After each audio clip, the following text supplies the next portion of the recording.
It's the Real News Network, and I'm Greg Wilpert in Baltimore. Peruvians held a funeral for former President Alan Garcia on Sunday, who had committed suicide last week, just as the Peruvian police were about to arrest him on corruption charges. Garcia was president of Peru twice, from 1985 to 1990, and then again from 2006 to 2011. Last year, Garcia began to be caught up in Peru's growing corruption scandal involving the Brazilian construction company Odebrecht, which has admitted to having spent $800 million in bribes to politicians across Latin America. Three other ex-presidents of Peru are already in pretrial detention: Alejandro Toledo, Ollanta Humala, and Pedro Pablo Kuczynski. All of them are also facing charges of having to do with the Odebrecht corruption scandal. Joining me now to discuss the state of corruption in Peru's politics is Gerardo Renique. Gerardo is professor of history at the City College of the City University of New York and is member of the editorial board of NACLA. He is also the co-author with Deborah Poole of the book Peru, Time of Fear. Thanks for joining us again, Gerardo. Hi, Greg. My pleasure. So let's start with Alan Garcia. What exactly was he accused of, and how serious do you think are the allegations against him?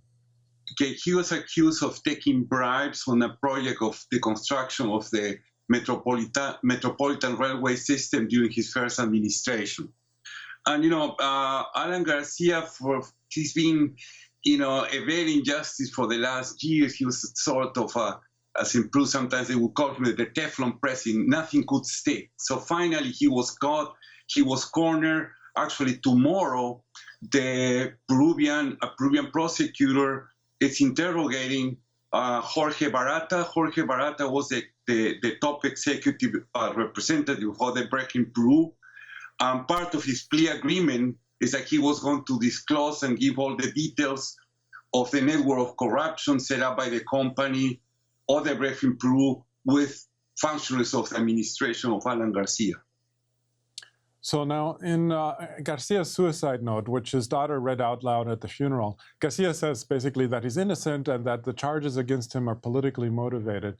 At the same time, though, as I mentioned, all recent presidents of Peru, plus opposition leader Keiko Fujimori, are currently in prison. What is going on here? Is this a sign of just how corrupt politics is in Peru? And is the justice system blazing an exemplary role here? What do you think? What is happening here, first of all, the case of Peru is not unique to Peru.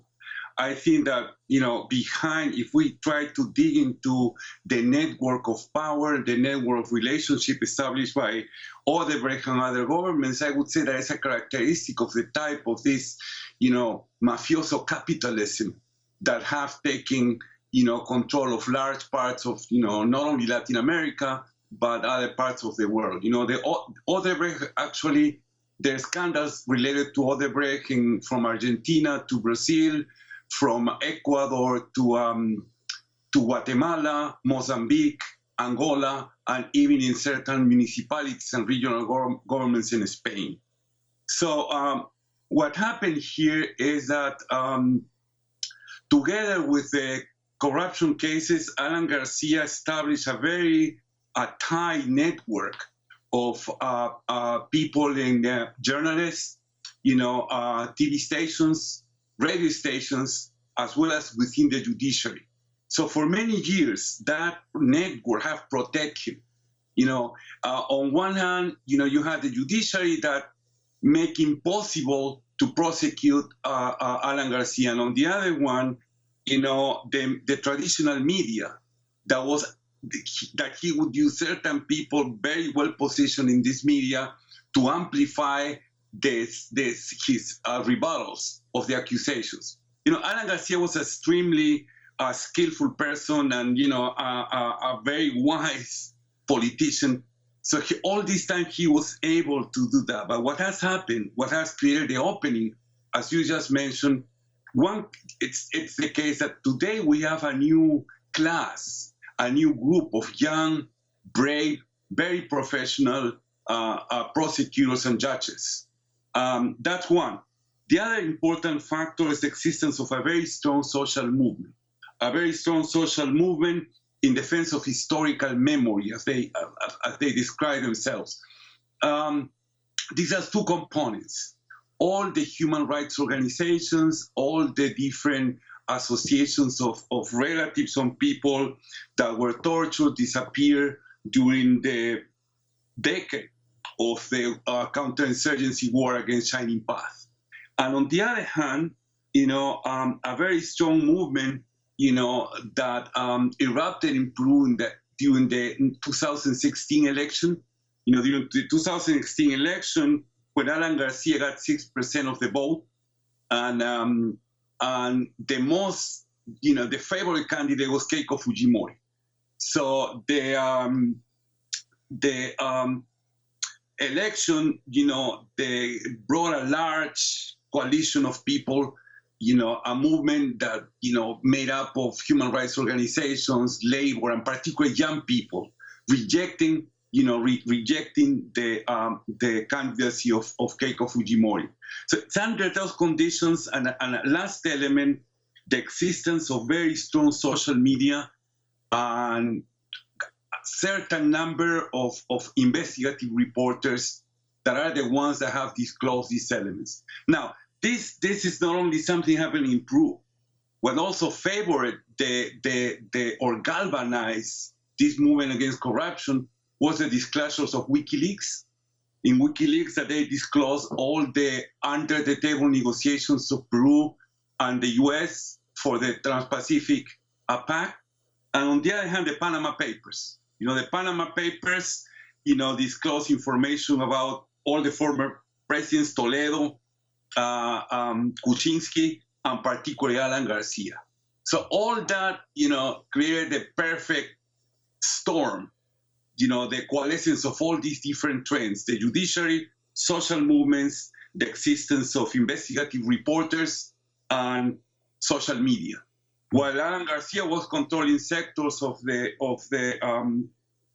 traditional media, he really couldn't catch up, with the social media that was amplifying and spreading all the information that was coming out of the, WikiLeaks, the Panama Papers, and the research carried on by honest and independent journalists in Peru. This is very interesting. Now, do these scandals, which have basically involved neoliberals such as Toledo and Kuczynski, but have also involved right-wingers such as the Fujimoris, do these scandals give an opening for Peru's left to take over the government in next elections? I mean, obviously, this is now the situation itself turned in the last days after the killing of the death of former President Garcia. There's a strong reaction from certain part of the right, from the media they control, to sort of reivindicate the image of Garcia as the sacrificial lamb of these overzealous, prosecutors, and this media campaign of journalists that have dark, goals. So they're trying to obstaculize all the put obstacles, to the all these investigations.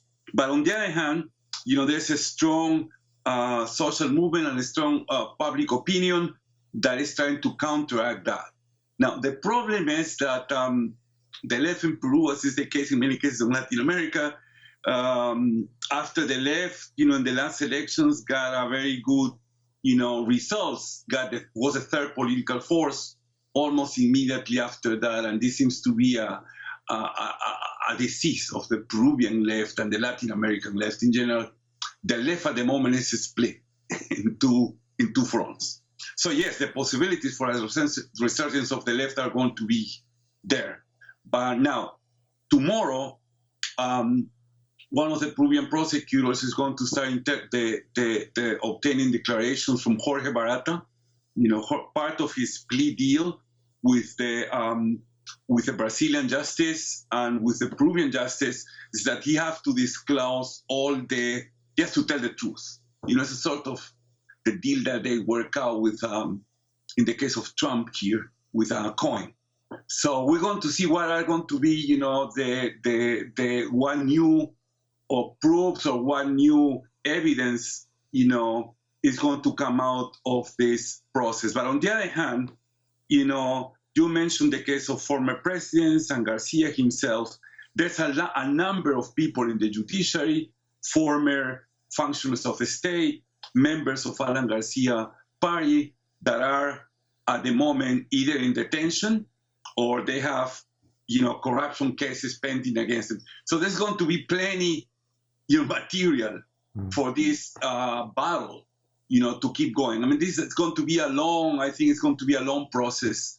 And but again, I'm hopeful this is going to create a new moment that I hope the left would be able to capitalize. Okay.